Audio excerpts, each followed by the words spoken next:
On raconte qu'il y a très longtemps, au cœur du Mexique, vivait une femme d'une beauté envoûtante. Son nom variait selon les villages, mais beaucoup l'appelaient Maria. Maria séduisait tous les hommes qui croisaient son chemin, mais un jour, elle tomba éperdument amoureuse d'un noble riche, un homme qui lui promit mondes et merveilles. Elle lui donna 2 enfants, pensant avoir trouvé le bonheur éternel.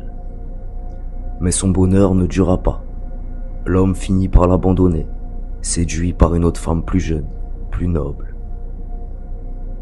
Quand Maria comprit qu'elle avait été trahie, sa douleur devint si intense qu'elle en perdit la raison.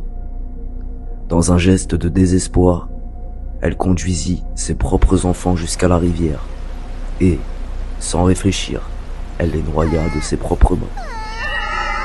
Quelques secondes plus tard, la réalité la frappa.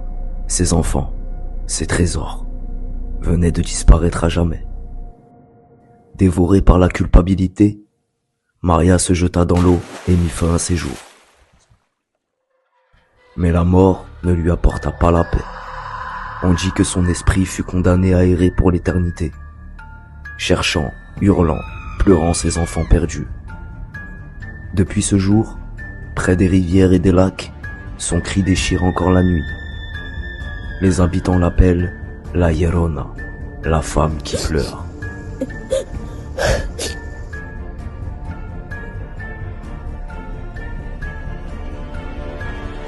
Chaque région d'Amérique latine possède sa propre version de la Llorona.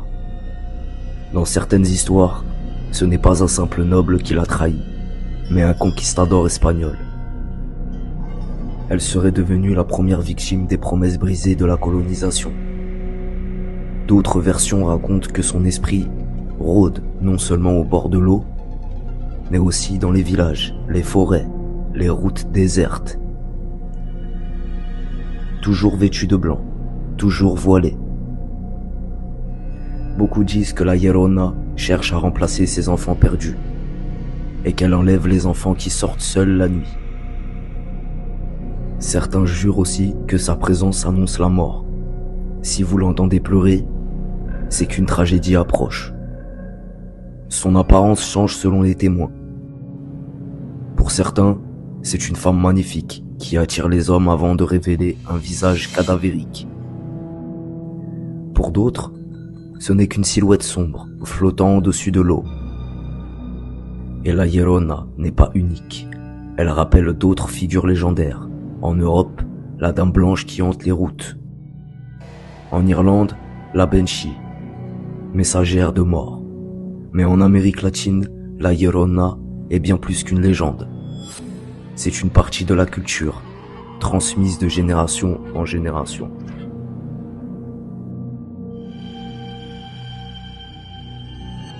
Au XXe siècle, les récits sur la Llorona ne se sont pas arrêtés. Au contraire, ils se sont multipliés. Dans les années 50, des familles du Mexique affirmèrent avoir entendu ses pleurs près des rivières. Les cris semblaient proches, puis soudain très lointains, comme si l'esprit se déplaçait à une vitesse impossible.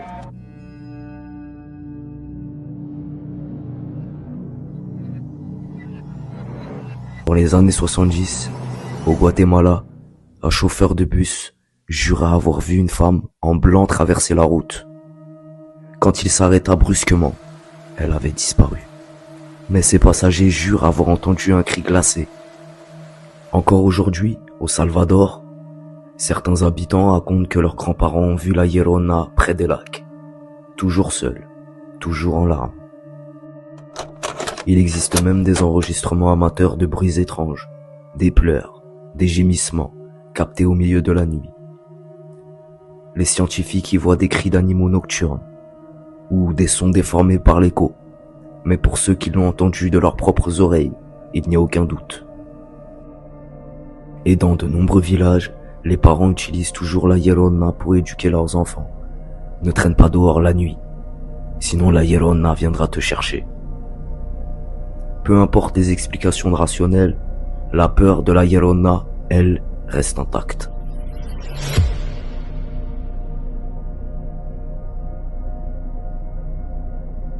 Cette légende a dépassé les frontières. Dès 1933, le cinéma mexicain consacrait un film entier à La Llorona. Depuis, des dizaines de réalisateurs s'en sont inspirés.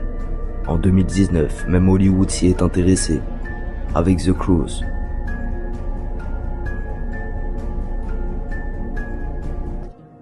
Dans la musique, des chansons folkloriques racontent son histoire.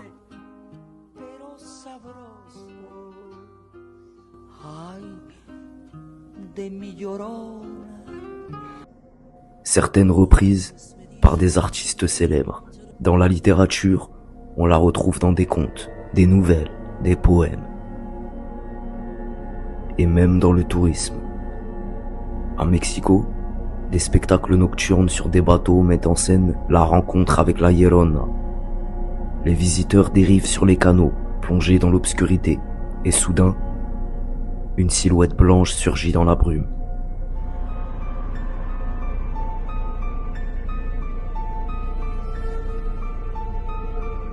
La Llorona n'est donc plus seulement une histoire effrayante, c'est un symbole, un mythe universel. Au fond, pourquoi cette histoire nous fascine-t-elle autant? Parce que la Llorona incarne ce que nous craignons tous, la perte, la trahison et le poids du regret éternel. Elle est le reflet de nos peurs les plus profondes. Et tant qu'il y aura des rivières, tant qu'il y aura des nuits sombres, on continuera d'entendre ses pleurs.